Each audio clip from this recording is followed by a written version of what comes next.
Hello, Contrarians listeners, watchers, subscribers. Here we are with another dual QVR. Alex and I are going to watch the movie The Last Showgirl together. Gonna make a break halfway through to tell you how it's going, and then give you another segment at the very end with our insights. But this is, I mean, if you've been watching this show, you're following the channel for a while, you know how this works. If you are not, and this is your first time, you just landed here because you were looking for showgirls, or maybe you're a big Pamela Anderson fan. This might take a little bit of a few seconds to just kind of wrap your head around the concept. But the whole idea is, the check-ins. That's what makes these videos special.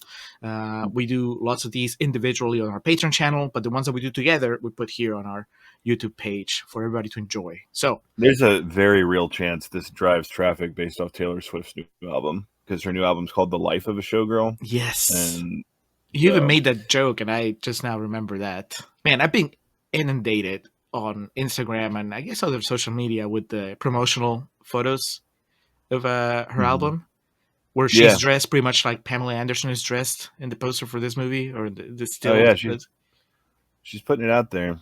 If you didn't end up here as a Swiftie, Taylor's cool. I got love for Taylor. We both like her. Fuck the Chiefs, but Taylor Swift's cool. I couldn't tell you the name of a single Taylor Swift song, but I can recognize her, and every time that she comes out and talks shit about Trump, I'm right behind her. So yeah, that's really the main thing. I know she got a bunch of people registered to vote. That's great. But Pamela Anderson, Alex, we're just as big fans of Pamela Anderson, maybe even more bigger fans, because we watched Barb Wire, and we both were agog at how good it was compared to its reputation. And then more recently, we watched the Naked Gun sequel of sorts. Kind of spiritual sequel, yeah. Yeah, and she is a big part of it, and she's great. Yeah. She's really funny. Yeah, she's really good. I don't know that this is going to be funny, Alex. Do you know anything about The Last Showgirl? It's a drama. It's on Hulu. I just learned it's directed by Francis Ford Coppola's granddaughter, Gia Coppola, who's younger than I am. Written by Kate Gersten, who I'm not familiar with, but it's based on a play written by Miss Gersten as well. The cast is very fascinating to me because it's got MCU superstar and former multiple-time WrestleMania main eventer Dave Bautista in it. Jamie Lee Curtis, and then that one gal who I like that I've seen in some stuff. That's how old I'm getting. The gal I like I've seen in some stuff. Yeah. Kiernan Shipka. Okay. Don Draper's daughter. I always call her out for that. That's fair. Yeah. I had forgotten until I pulled up her filmography. She was in Long Legs, but that's a different discussion for a different time. She was most recently in that movie, not most recently, but for me, recently in a slasher film called Totally Killer that I remember enjoying to an extent. Specifically, she was really good in it. So a lot of parts here I'm interested in. I remember hearing about this, and I remember a lot of the buzz being around Pamela Anderson's performance. So, yeah. It's wouldn't it be amazing if the big twist is that Batista is the Last Showgirl? Pamela Anderson is his agent. I mean, Dave's an open-minded cat. He's one of the only smart pro wrestlers ever, and he's a liberal fella. So who knows? I guess we'll find out.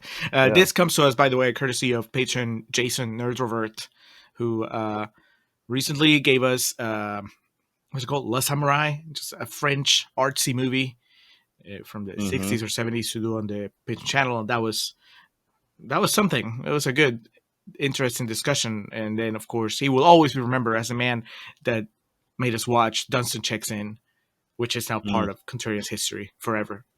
Lore, yeah. So an hour and a half, right, Alex? I think I saw that on. Yep. On its stats. Very exciting. That means we're gonna watch 45 minutes. Not looking forward to watch a sad story starring Pamela Anderson. I don't need to see sad Pam, because in my mind she's just fun Pam, Barb Wire and Naked Gun. But we'll see what happens. Looking forward to it. This is very recent too. I didn't realize how it just premiered just close to a year ago, September 6th. Well, it premiered at the Toronto International Film Festival last year. So we're for those who may be watching for the first time, we don't typically do movies this recent, so this is exciting. I mean, we're made to sometimes by the aforementioned patrons, but yeah, generally we go back. But speaking of that, that's because we like to give the tomato meter some time to catch up. And speaking of the tomato meter, 83% on Rotten Tomatoes, Alex, certified fresh, 237 critics reviews. Nice. So yeah, we'll see. We're not doing this on the main feed, so that means that we're just gonna be nice and honest. I'm gonna try to be right to it. Yeah. But anyway, let's get out of here. Let's come back in 45 minutes and we'll have an update. We'll tell you what's going on and what we think might be going on. So we'll be back. Pam.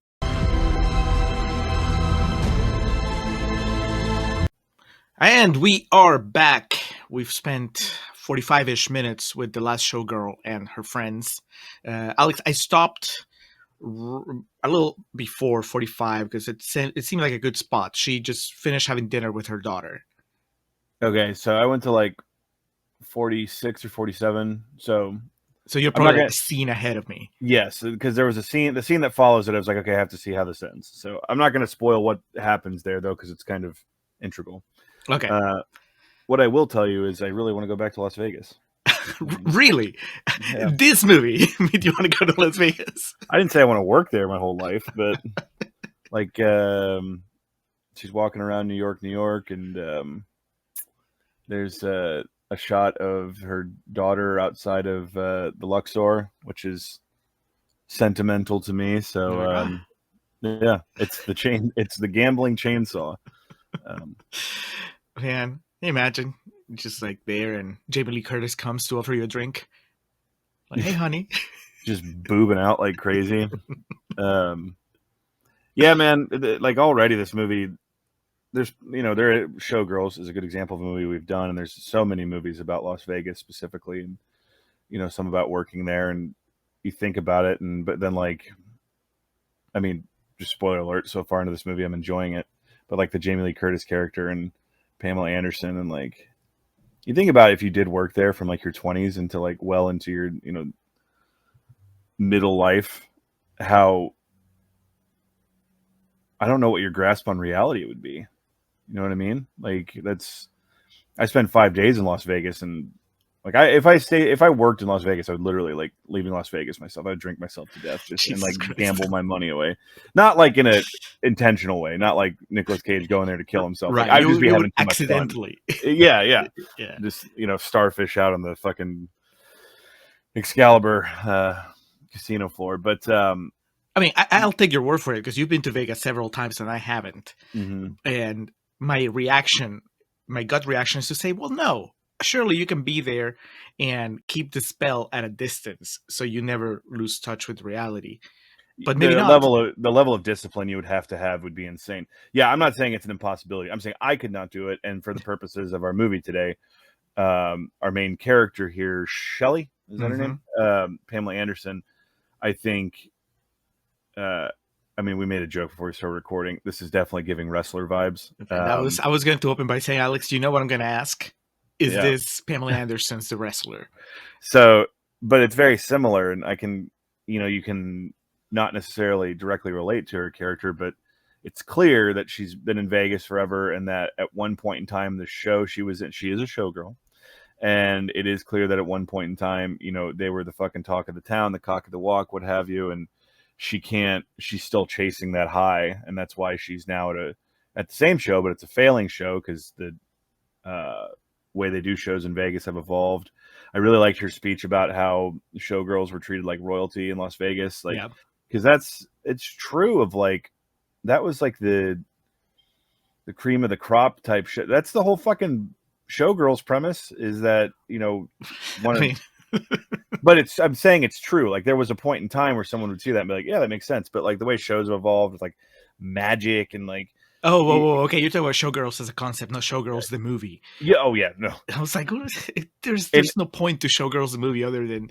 In execution, it is bad. In concept, it backs up kind of Pamela Anderson's character's claims here, that at one point in time, the Showgirl was a very revered and celebrated position there, and their shows were far more glamorous. Less And sexual, I guess, going yes, by what she says in the she's movie. she's having a hard time adapting to the new wave of shows that incorporate women that involve. I mean, her show has nudity, but it's more of like she believes it's like in a noble like performance kind of way versus smut or something like that. I I've only been to one or two Vegas shows, and one of them was like it was called Fantasy. It was at the Luxor, and it was for my buddy's bachelorette party because his nephew wasn't 21, so he couldn't go to a strip club, which I don't want to anyway because those are very expensive in Las Vegas. But the whole point was like, okay, well, girls dance here. But it was like holy shit, because there's like some suspension acts and stuff like that. I mean, I'm not telling tales at recess here that a lot goes into Vegas productions. So Right, but it was not, because I'm guessing yeah, it you couldn't wasn't like drink. what Pamela Anderson does here. But no, I was gonna say it's also not what the show that Kieran Shipka goes to see. Yeah, it wasn't like super.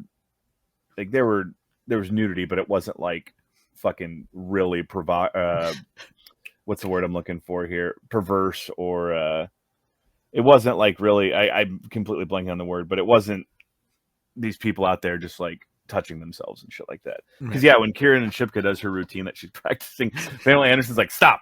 How do you want me to react to this?" Okay, I mean, I got it, because she's obviously much older than her castmates, and on the show. Suggestive was the word I was looking for, by the way. But I also felt like, obviously, I felt like she was overreacting, even though I understood where she was coming from, right? Like, she still wants to hold it to standard, like the shows, the art. She wants to hold it to standard that's like long gone. But I was watching what Kieran Shipka was doing, and I was like, it's not that scandalous, Yeah, I think also like there's a sense of panic in the Shelley character too. Of like she watches that and she's like, "Well, I can't do that, or I'm too old to do that." So like and she sees what is taking her spot in it, and that's where I think the Jamie Lee Curtis character is interesting because she's a cocktail waitress and she's just like, "Yeah, I can do this forever." She's and she even offers to help Shelley get a job, and like Pamela Anderson all but laughs in her face. It's like I wouldn't do that. She made the face. Yeah. Like, Yeah. Immediately need to get to this with Dave Bautista. Yes. Jamie Lee With Curtis gets Batista and yeah. Jamie Lee gets the end credit. I'm always gonna pay a little bit more attention to wrestlers just due to my lifelong passion than the other actors involved, because I know Pamela Anderson and Jamie Lee Curtis are good, and I know Batista's good, but still, it's still the novelty of like, it's Dave, he walks alone, and I just hear his theme song when he comes on, but he's great. He's only had a handful of scenes so far, but I mean that's the popular theory, the working theory with everyone right now is Batista's the best wrestler ever turned actor. And who's to say, really? But I guess we're going to find out. I mean, The Rock is about to say next week, I think. So that's right. But yeah, he's excellent in this. And one of his first like big scene is like two parts to it, where it's like the execution of all the players involved is so good. So he goes to like this like get together the girls are having, and Kieran Shipka is like the new girl, and Batista goes to tell her this story of when he worked with Siegfried and Roy, he got trapped in the tiger cage, and like immediately he starts telling the story, and Jamie Lee Curtis just starts shaking her head, and then Pamela Anderson comes in halfway through the story, and she just like to herself like nods her head like they've heard the story a fucking million times. And Batista, like, it's so good because you can tell he still takes pride in it's like his big story, but he's told it so many times he's tired of telling it, so he just kind of like trails off towards the end. Peters out. Yeah, there's no big like finish. It's like cool. Yeah. And then following that, he has to he's like the director of the show or one of the people that helps run it. He's a tech person, right? He's in the back with the music and all that stuff. He's Spielberg. He has to tell them all the shows shutting down, and of course he's really scared to tell them, and he tells them in like a really docile, not even that, it's almost like a kind of cowardly way of, and he's like looking down and shit, and like And he's shared some. I think we're supposed to believe that him and Pamela Anderson, at some point in their characters' past, have had some, romance or something like that. So they've shared some really good scenes together. I thought you're right, but at first I thought it was him and Jamie Lee Curtis that had something, right? Because she She seems so really upset. seems to dislike him. Yeah, she seems so upset. I was like, why are you so mad? There must be a past there. But now, yeah, as the movie went on, the hints were more towards him. Maybe he had a thing with both of them. Who knows? He's a I player. mean, it's Vegas, baby. Yeah. Yeah. So, and then there's the daughter character, Hannah. That it's Pamela Anderson had a daughter. They have what appears to be a bit of an estranged relationship, but she's trying and very encouraging of her ambitions, and you have to wonder if she's going to do a bunch of coke and sleep through their big dinner together. You keep getting that before I do, Alex. I was like, do you think we're heading towards a turn into the second act where she just misses dinner with her daughter because she's busy? I don't think she's going to get all coked out. I think she's going to go to an audition or something and she's going to go on for too long, and then she's going to disappoint her daughter in some way, which I really hope we don't I guess mainly because it would be too much like The Wrestler. If the only reason you have the daughter character is so that she can disappoint the daughter character.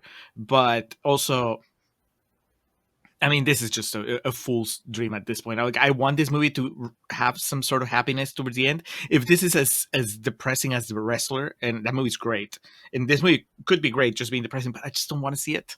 Yeah. It's a Sunday morning. I don't want.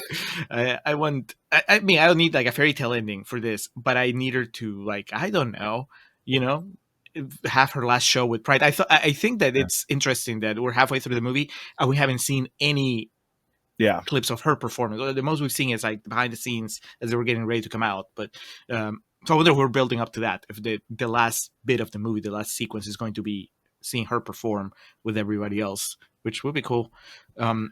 I thought it was her, but Marianne, who's one of the younger dancers that is kind of disillusioned by the whole thing. That's Brenda Song. That's Macaulay Culkin's wife, and also in real life, I guess. Yeah, Eduardo Saverin's crazy girlfriend. Yes. Yeah. I was like, she looks familiar, but I couldn't figure out. Yeah, she's the girl that lights the scarf on fire, right? Yes. Yeah.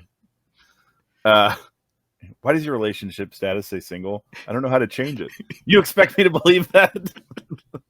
Oh, she's still jaded. Eduardo just marked her for life, and I like them. I like the cast. I think it's great. Mm-hmm.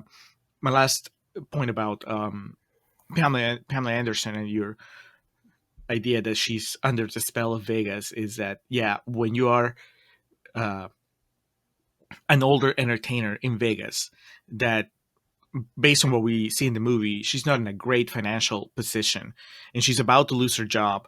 And yet her advice to her daughter is like, no, follow your dreams. Mm-hmm. Don't get like a sensible job. And instead, ignore people, the naysayers, because her daughter wants to be a photographer. I mean, that tells you a lot about her character.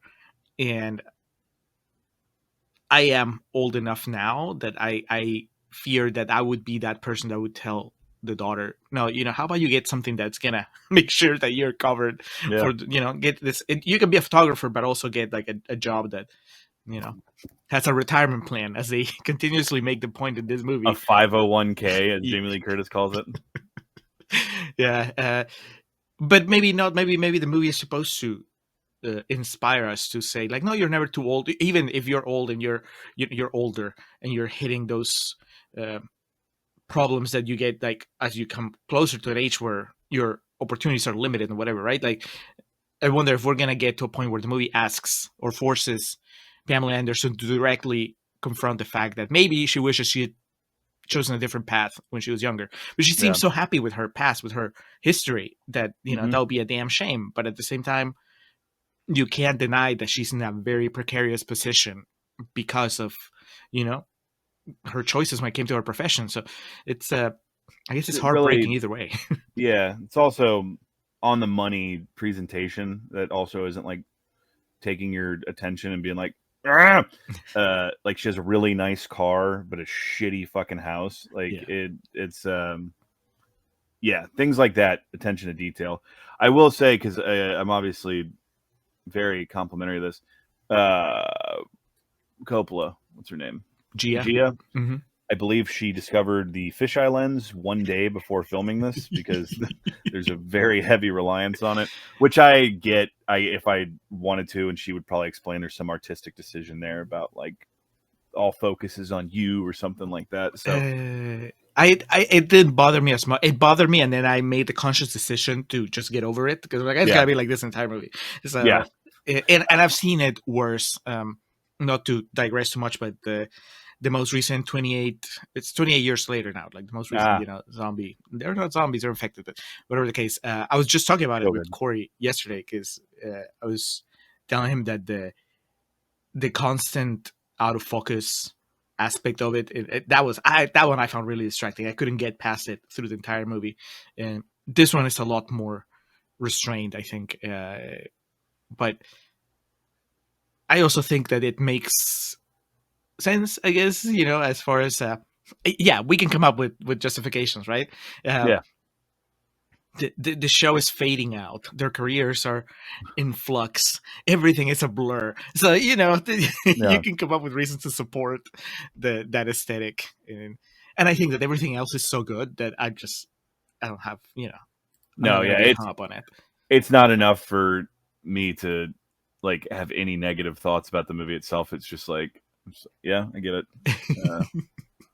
But yeah, good stuff so far. Definitely interested to see where it goes. What are the odds, Alex, that we get any sort of somewhat happy ending? Is she gonna hook up with Dave? Is that how we find happiness? Dave, I mean, why not? Dude's loaded. Yeah, I think a somber ending would be, she just carries on trying to live her dream, but that's also like a win for like the idea of, do what makes you happy. I'm not necessarily expecting some Disney ending where she finds the job of her dreams and, lives happily ever after, but I'm definitely interested to see where it's going. It's flying by as well. Yeah. I think that maybe her daughter gets to see her perform. That's because, they've hinted that she's never seen it and she's telling her, oh, well, there's only like 2 shows left or something. So maybe that's where the happiness, if we're going to get a bittersweet ending, the show still ends. We don't know what's going to happen to her life after, but she looks in the audience and her daughter's there and she's like, all right, well, it was all worth it because we have this special moment. Yeah. So there you go. That's my prediction if I want to be hopeful about what's going to happen. All right, let's go finish this, Alex, and then we'll come back with more thoughts, ratings, and anything else we come up with. Oh, yeah. See you in 45 more minutes. Places, please. Places, please. This is your places call for the final performance of the Razzle Dazzle. We were ambassadors for style and grace. The Las Vegas Showgirl.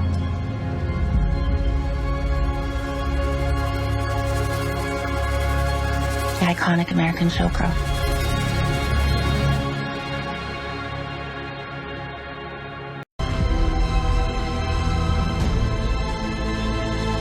All right, we are back. We have survived our last show in Vegas, and now we just need to figure out what to do with our lives. Much like everybody else in this movie, except for Batista. Batista knows what's up. Yeah, he's already got his retirement figured out. Yeah. Alex saving money. There's that shot of him eating like a TV dinner, like one of those steamables. The part where he's making like in his office, he's got this shitty old microwave. So yeah, he knows how to save his money. He lives within his means, unlike Jamie Lee Curtis. But we'll get there. This was where I stopped. There, a very important scene happens, like between where you stopped and I stopped. Yes, it was. In fact, it kind of threw off my prediction, even though my prediction kind of came true at the end. That we were heading towards a climax where the daughter showed up for the performance, except that she does show up right after we hit that midway point. That's the thing that you saw that I didn't, right? Yeah. She it's shows only like 2 minutes of difference, but yeah. Yeah. Did you figure out? By the way, spoilers. So if you haven't seen the Abound. movie, I guess if you haven't seen the movie, I recommend it. Alex, I'm guessing you Mhm. recommend it. Yeah. Yeah, and if you are one of those people who hasn't had the epiphany that Alex and I had, while watching Barb Wire and The Naked Gun, that is like Pamela Anderson is more than I guess what most pop culture will tell you she is, which means Mhm. that she's a really good actress. Um, this is the movie that will probably change your mind. Hopefully, Oh yeah. I don't know how biased you have to be to not appreciate her performance in this movie, but I'm sure that there are some people that would just tell you that this is not great. Mhm.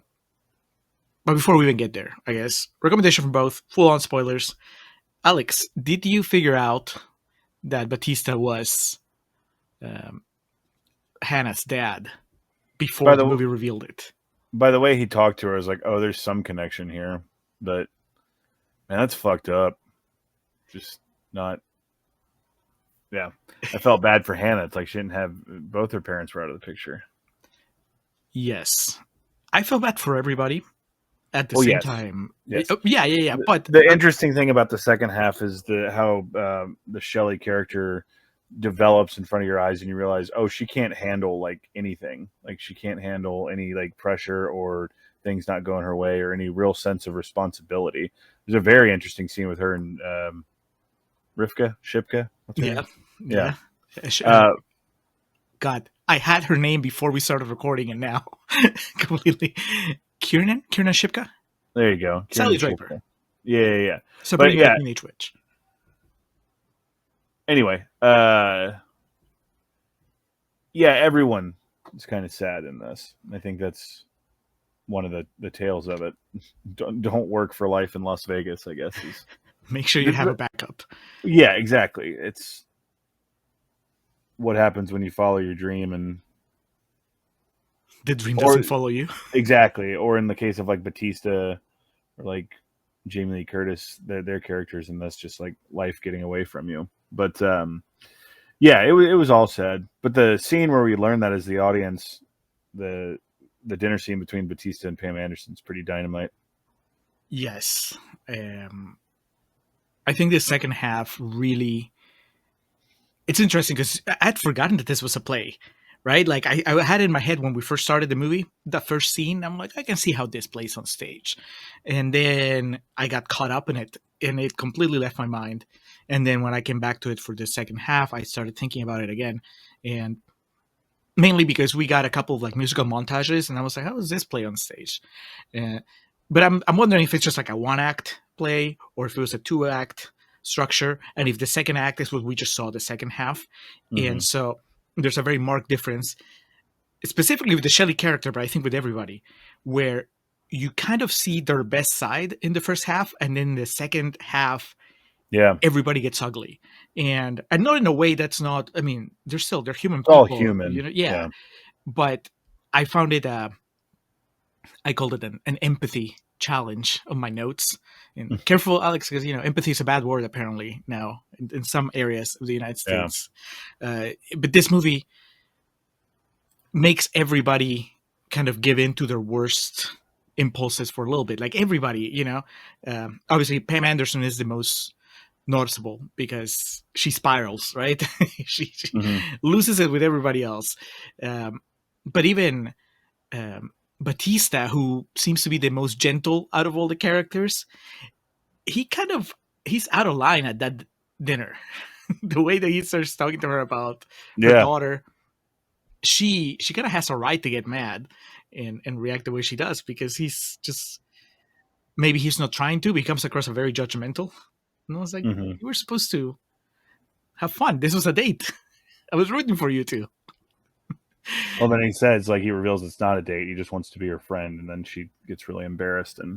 But even then, is it just that he has no game, like Batista in this movie? Could be. Right? He seems like a pretty sad sack. Good hair, though. Yes. Is it his hair, Alex? No. I would have known if Dave grew his hair out that long.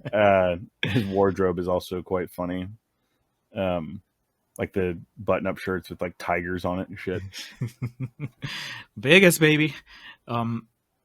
the main problem, not problem, but like the biggest shock for me, or the thing that rattled me the most was the scene that you'd already seen when Hannah shows up at Shelley's dressing room, Pamela Anderson's dressing room, and kind of tells her in a very harsh way that the show sucks. She showed up in the show sucks, and she's kind of embarrassed, and then she starts just airing all her grievances, all the bitterness, and this is why you weren't there for me. Like, right. She doesn't understand that, probably rightfully so, that she doesn't get why this is what Pam Anderson chose over her. Yes, and I mean, it's silly to take sides, right? But watching it as a member of the audience in that scene, I was Team Shelley. I was Team Pamela Anderson, even though she, there's, at least in theory, there's so many different ways that she could have handled this. This, I guess, having a child, and she says she didn't have support, but like rationally, I understand what Hannah's saying, but watching the scene, I was like, man, cut her a break. She's about to be unemployed in like maybe a week, and she's been trying, right? And you really need to. I get that you have this baggage, but you really need to like kick her while she's down. and so that was the first time I was like, man, if I am supposed to be more sympathetic, feel more sympathy for the Hannah character, this is tricky because she's coming across as very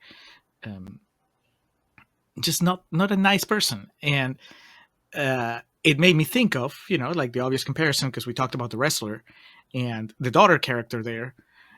And honestly, I've seen the wrestler so many times that I don't remember how I reacted to the daughter character the first time. Do you remember? Yeah, if Evan Rachel Wood kind of made you wish that she was a little nicer to the Ram? No. No. I remember the dread that overcame me the first time I saw that when he slept through their would-be dinner, and I thought she was in the right. Yeah, that's the difference, though. He fucks up in the present. Yeah. That makes it, you understand her anger because it's more immediate, I guess. That's, well, soon after, though, like I said, everybody else started acting up. How do you feel about Kieran Shipka turning on Shelley? Oh, yeah, they make good, but she really needed Shelley, and Shelley was rattled from the situation with her daughter, and she just turned her away. Like Kieran Shipka shows up like crying at her front doorstep, needing help, and it's kind of fucked up to turn a friend away like that. So it is vindictive. It's I would, if this was a man that wrote this movie, I'd be like, all women hate each other, man. That's all men know. But no, I think there's realism to the dynamic there. I guess the one thing, when she goes and auditions for another show, I found that scene to go on a bit too long, and basically just because it was kind of like cringe, brutal. Did you catch who the guy behind the mic was? Retroactively, when his name showed up in the end credits, I'm like, oh. Jason Schwartzman just telling Pam Anderson she's old and not pretty anymore and can't dance. It's the Craig Robinson moment from Knocked Up. Yeah. You old as fuck. What does he say? He's like, for this club, not for the earth. It's brutal. I feel bad for her, but I never felt bad for him, but I could understand. It was like, he doesn't go there right away. That's his job. But yeah, like you can see he tries to like dance around it a little bit, but then he's finally just like pushed to his breaking point. And it's kind of, I don't know. It's obviously different, like than you're dancing, but that's like corporate America too. I've been in that situation where I'm just like, can you just tell me like the real answer? Like instead of like trying to be nice and soothe my ego. In this case, if I was called old and ugly, it'd probably be a lot worse than just I'm not qualified. But yeah, her outrage is it's like it's a scene that you feel like you're watching two people fight and like you don't know what to do just besides sit still and be like Can It's awkward somebody for intervene? everybody. Yeah, exactly. And then what's her name? Brenda Song, Eduardo's Mrs. girlfriend. Mrs. Culkin comes in and saves the day. Yeah, she took too long. She should have jumped in much sooner. But I was Yeah. glad that she did. I think I guess she needed to hear that. Shelley, Pam Anderson, somebody needed to maybe break it down to her, assuming that that's the truth, and I guess that is the truth, right? That, I mean, I don't know. I don't run those shows. I couldn't tell you. I'm not qualified to judge her That'd audition, be right? incredible. You running a Vegas show like that. Man, Button up with like the top 3 buttons undone, sweating. it would be a lot nicer though. I wouldn't. I'd be nicer to Schwartzman and maybe a Yeah. little more tactful than Dave Bautista. I would coach everybody into caring. But I don't know, based on what I see in the movie, I don't know if it's true that she has no talent as a dancer. You know, it could just be that Schwartzman, is adding that, but really it's just her age. Yeah. But either way, I think it's kind of a reality check that maybe should have come from a friend, not from some rando that's running the auditions there. But it's, we don't know what happens at the end of the movie. I guess she comes to some sort of acceptance about this is it, and she might just go on and work with Jamie Lee Curtis. I mean, do you think that that's... Yeah, I don't know, because we kind of see the ending. It's her last show, and she envisions that her daughter's there, but we see that she's not, and so we see like her perspective as she's looking out at the audience, and her daughter and Batista are sitting with each other, and yeah, I don't know what the future holds, because she's going to live with Jamie Lee Curtis now, because Jamie Lee Curtis is homeless, and yeah, it's I wouldn't say this is like uplifting, because it doesn't like.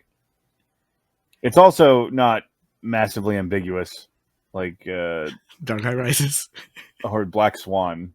Like, I mean, you can kind of piece together the end of Black Swan. I mean, I think by the end of Black Swan, you know exactly what happens next. She dies, right? Ambiguous was the wrong word. What am I looking for here? Definitive, maybe. Yes. The exact opposite of ambiguous. So yeah, I definitely used the wrong word there. Because I was thinking about in Black Swan, she kills Mila Kunis, and then it's revealed that she actually just stabbed herself and she dies. Right. Yeah. Okay. Yeah.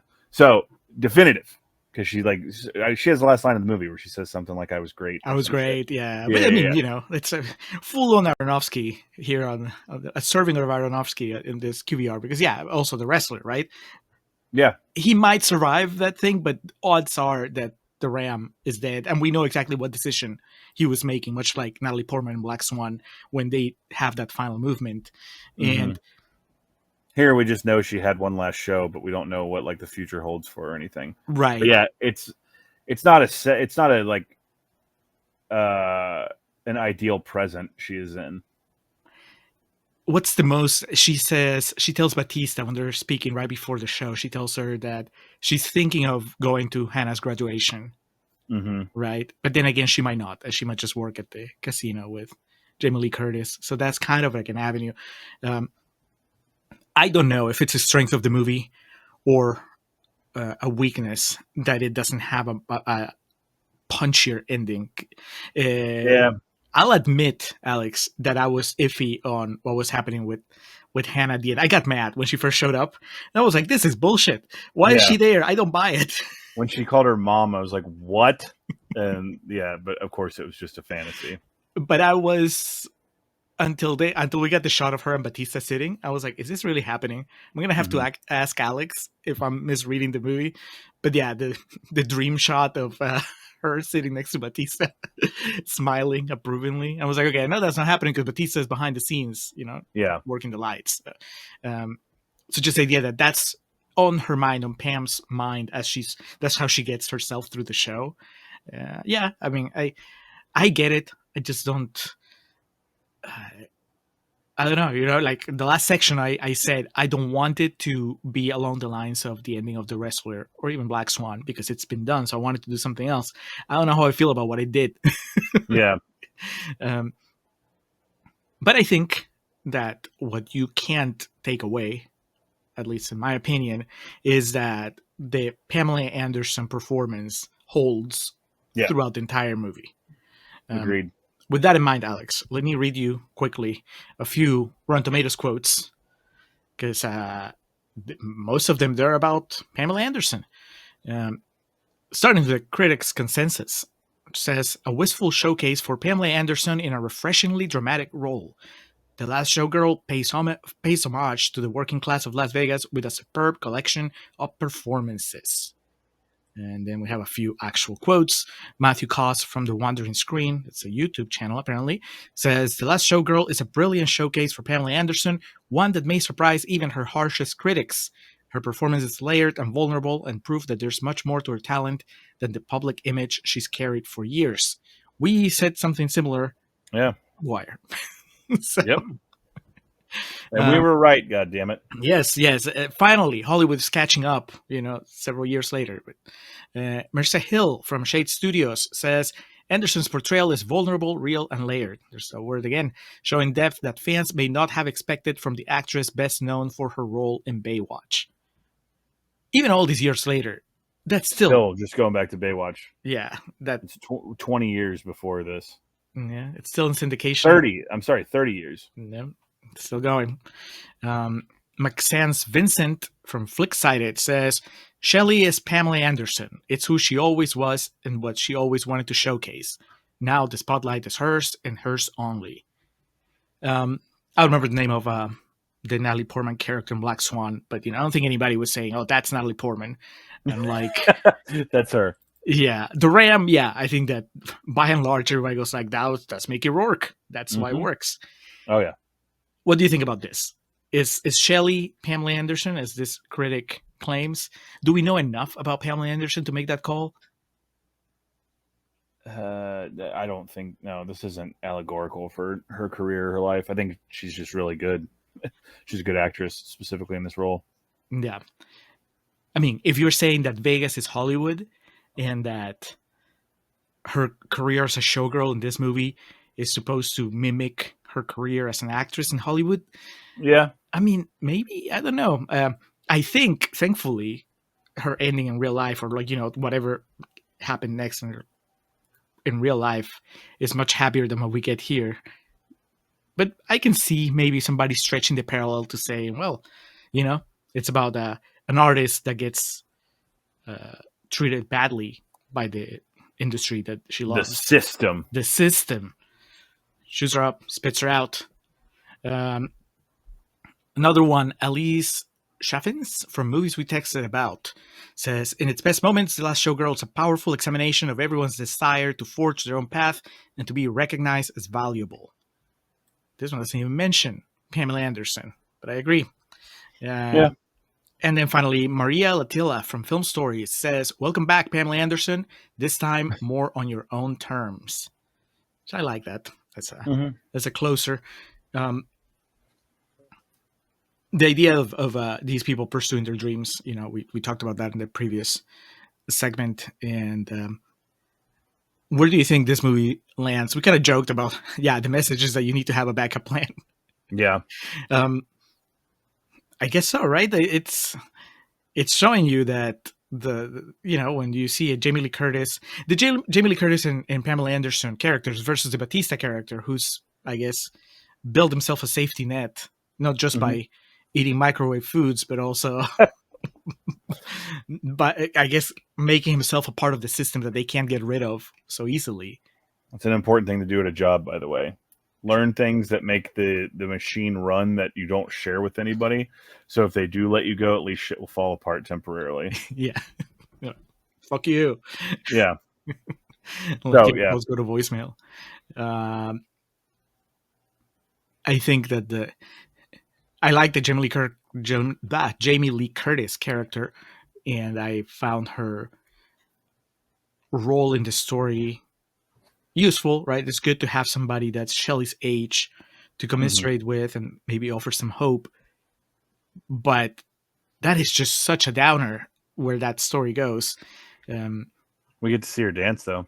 Yes. How do you feel about that Total Eclipse of the Heart montage? Because I kind of chuckled. I was like, oh no, this is a little silly. Oh yeah, it was definitely kind of out of nowhere, and I think it kind of sets it's the precursor to the audition scene, because Jamie Lee's really not that good of a dancer, and I think what Jason Schwartzman says in that scene is as accurate of like, just things are different now. Like, you were pretty and young, and you know that it's a different set of skills that's required now. So I think that's I kind of like that old guard mentality, but at the same time, that scene's just kind of like, okay. And Total Eclipse of the Heart's already taken.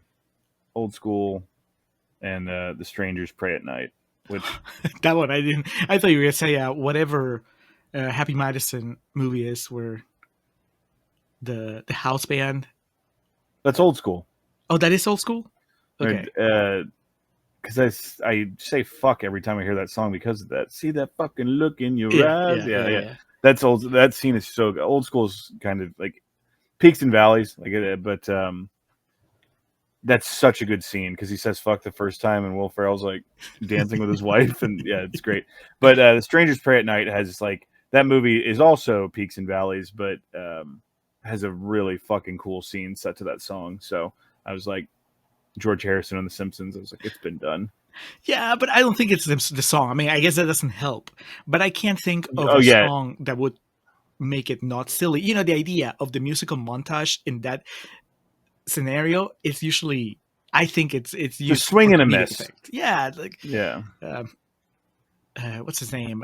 David Simon, the guy behind The Wire and Treme and all those shows. I want to say that he's well known for using those musical montages, especially in the finales of the seasons of his shows. And I mean, there's an art to it, and I guess maybe there wasn't enough going on here to justify. Scorsese.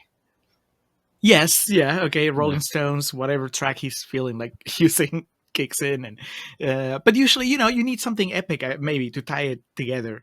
If it's not epic, then it becomes funny. And I guess Jamie Lee Curtis dancing on a table while Batista eats his like microwave meal, and I think Pam Anderson is just kind of like walking around, psyching herself up for an and she's like, she's looking very like lost. It's very strange. It's unfortunately kind of took me out of it.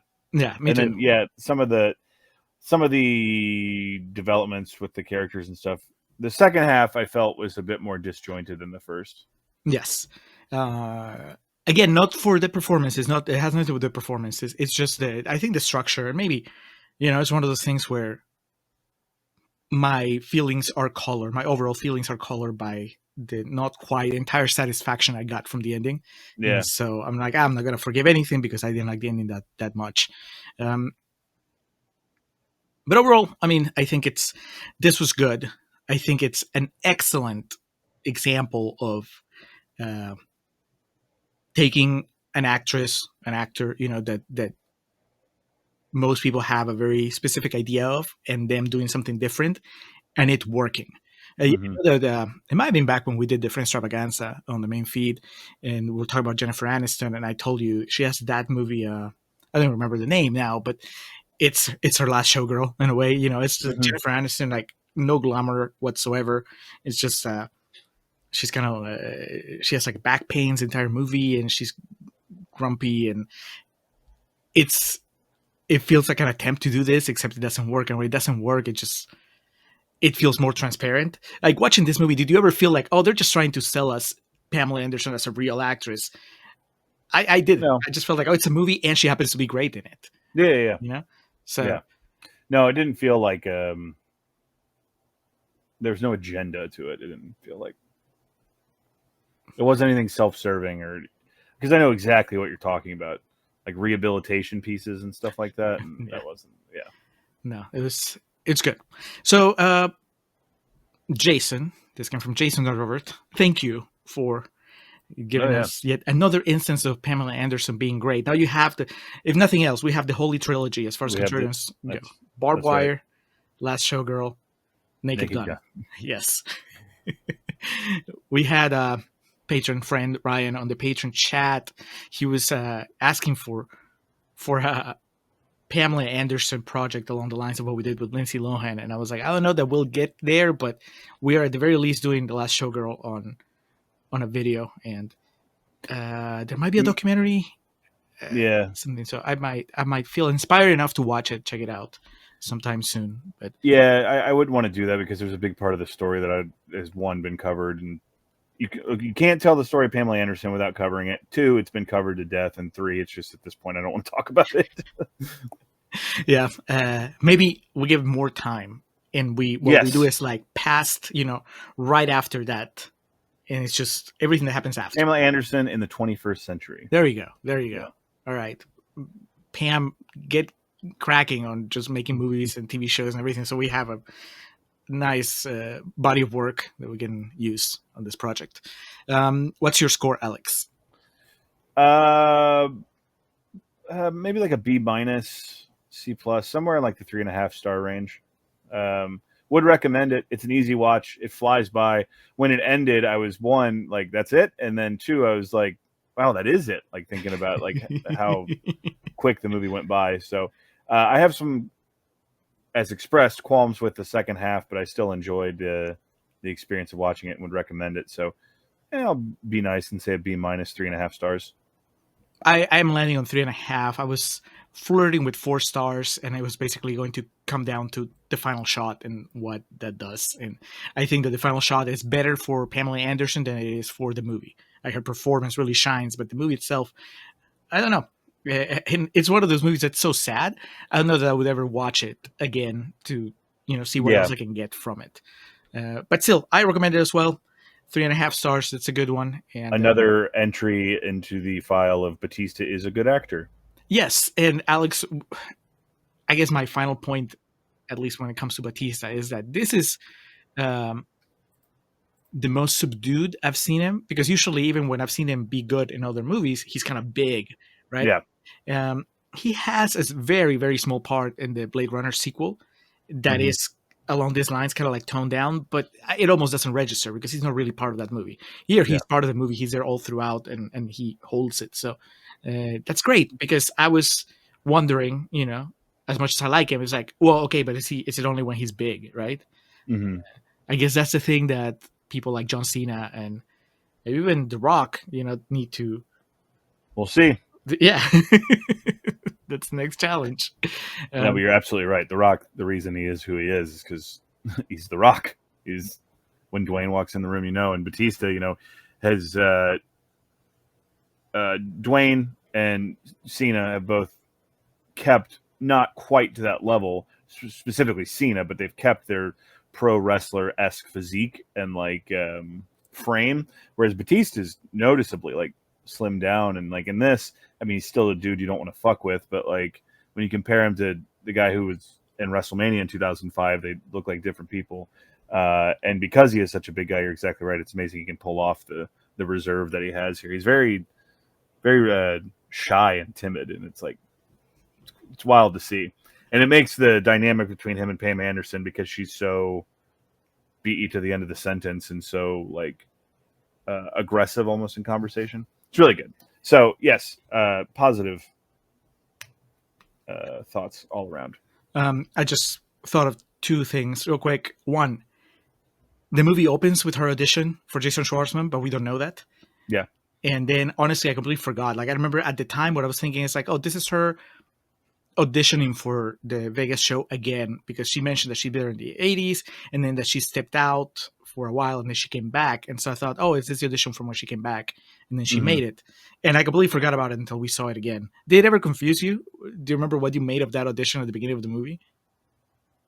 Not that I don't know what I made of it at the beginning. I mean, because you get like she's lying about her age and whatnot. Right. But yeah, I mean, I eventually pieced it together. But yeah, and I was that soon into the movie, I was like, okay. Yeah, me too. I guess I completely forgot about it. I wasn't even expecting it to pay off. And then the other thing that just occurred to me, and that maybe would have made the movie better for me, like that ending, is that you have that shot on the second musical montage. I don't remember what the song is, but that shot of the 3 dancers crying is Pam Anderson hugging 2 girls, Kieran Shipka and Eduardo's girlfriend. And I was like, man, that's pretty powerful. I wish that we had gotten a little more build up into that, because she was in pretty bad terms with both of them, and now obviously I can piece it together. I can rationalize why we're seeing this, but that feels like a more satisfying endpoint right? If this relationship where she doesn't want to be their mother, but they see her as a mother figure and she's resisting it. And then at the end, she kind of embraces it because that's what she has. She doesn't have her real daughter. Like maybe that would have been a nice way of providing some sort of catharsis at the end. Yeah. I don't know. Now I'm just rewriting the movie. So don't listen to me. Don't listen to a guy telling you how to write this movie about women, written by a woman. You've never even been to Vegas, Julio. That's true. Never even gotten on stage to dance with, 80 other people out trying to stage me. So, yeah. Anyway, 3.5 recommendation. Watch it. Can't tell you what's happening next on the dual QVR area. I know that we're going back to singles for next month. Want to say, Alex, you are doing Mad Max and I'm doing The Blob, or maybe it's the other way around. Yeah, that's John Amenta. We'll lineup. Yeah, we'll get back to you about that. But anyway, thank you for watching. Thank you for listening to the show, and we'll talk to you again soon. That summer of